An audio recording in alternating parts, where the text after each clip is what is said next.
Yo, I have money. Hey. Inflation. Oh, okay. Video game prices. From the mobile games on sale for $1 to the $70 AAA games. A price point that makes players mildly upset, but we still buy it anyway.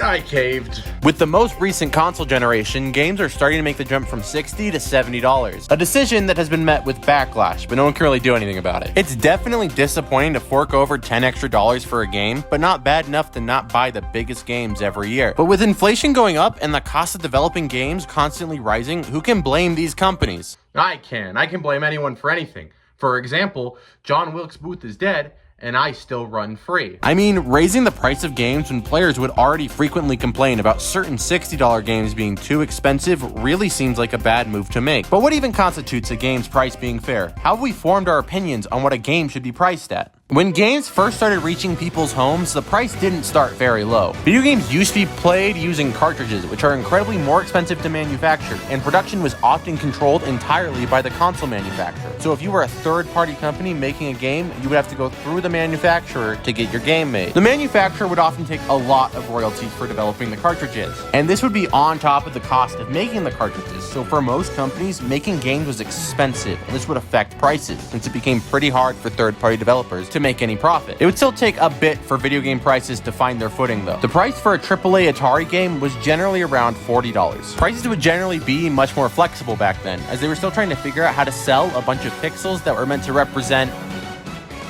so there really isn't one consistent price for this generation. This would continue to be true for the NES, but this time some of the games would reach up to $60. The general price was still around $45 for a game. However, we would start to see peripherals for certain games around this time. This would be one of the first ways we see prices artificially driven up on video games, since now it wasn't just a game, it also had a hunk of plastic.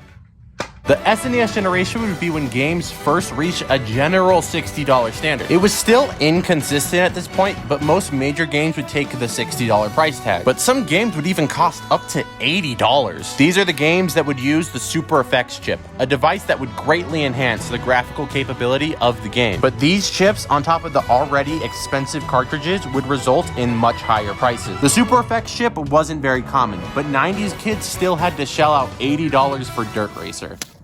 The Nintendo 64 would be the final cartridge-based home system for a while and was generally around $50 to $60 per game, even though the PS1 released a year earlier and would use discs instead of cartridges. Discs were much cheaper to manufacture and could be done by third-party companies without having to go through the console manufacturer. This meant games could stay at a pretty consistent $50 and profit margins would rise drastically. This crippled the N64 pretty quickly. Consumers saw generally cheaper games from the PlayStation and developers saw a larger profit margin. It was proven a bad decision to keep the cartridges, and while Nintendo never explicitly stated why they kept the cartridges, it's speculated that they wanted to keep taking the royalties from manufacturing the cartridges by third-party developers. But Nintendo's greedy business practices didn't work out, which marks one of the few times they were actually punished for being a shitty business. This would prompt Nintendo to finally take on discs. The GameCube used these small discs, which while making them significantly better coasters, and while these discs still had to be manufactured by Nintendo, they would still bring game prices down to a consistent $50. And this would bring us to the current pattern of game price growth. All PS2, Xbox, and GameCube games were at $50, then Xbox 360 and PS3 would jump up to $60, while Nintendo remained at $50 and changed their discs. Xbox One and PS4 would remain at $60, and Nintendo would catch up with Wii U games at $60 and would change their discs again. And then PS5 and Xbox Series X would start to make the jump to $70, and the Switch would still be behind at $60, and Nintendo would change back to cartridges. Obviously, there's exceptions throughout all the consoles with different prices, but prices tend to change every other console generation, with Nintendo a bit behind. And as we are now in the PS5 and Xbox Series X generation, it would be natural for this console generation to make the jump. But does it deserve to make this jump? The common argument for raising the prices of games is that not only is inflation going up, so is the cost of game development. If we look at inflation, we can see that yes, video games technically cost about half as much as they used to when adjusted for inflation. And production cost is generally higher for games. But even if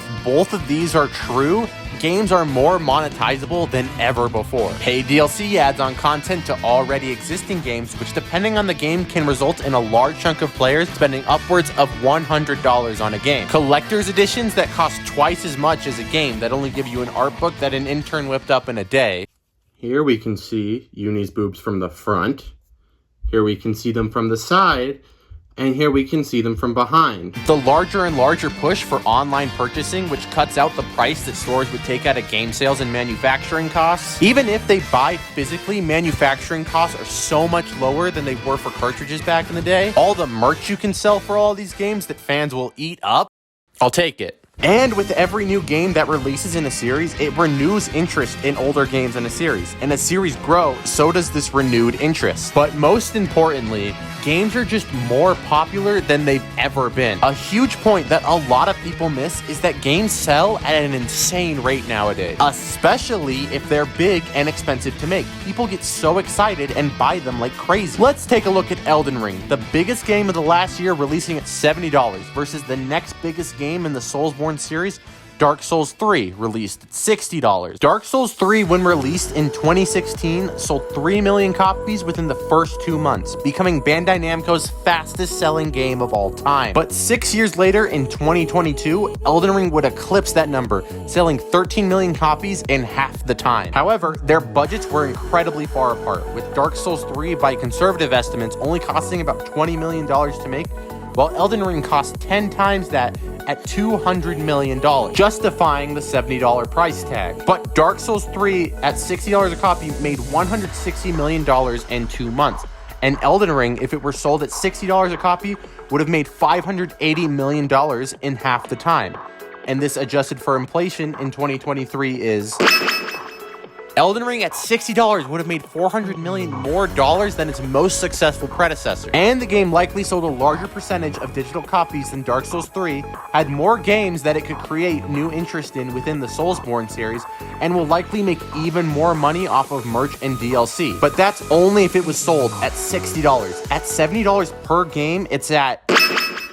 Elden Ring made $100 million extra dollars just by selling at $10 more. This may not be the case for every $70 game, but I don't think it could be more clear that just because you spent more money developing a game means you can charge more for it. It should mean that you made a game that was so good with that money that it sells incredibly. And with the current state of the gaming industry, that becomes easier and easier. So many people are buying games nowadays that it seems like any game could become a phenomenon. And trying to pull every dollar out of all of these people isn't good for the industry and isn't fair to consumers. Claiming that raising game prices up to $70 is required for the industry is a straight up lie and is just an excuse for corporations to sap every dollar out of consumers. Unfortunately, like any modern corporation, the people with the money have all the control. With how big of a success Elden Ring and many other $70 games have been, there isn't much we can do to stop it. Even if we were to vote with our wallets and not buy the games, it would just further prove in their minds that they need to charge $70 to make their money back. The best we can do is protest.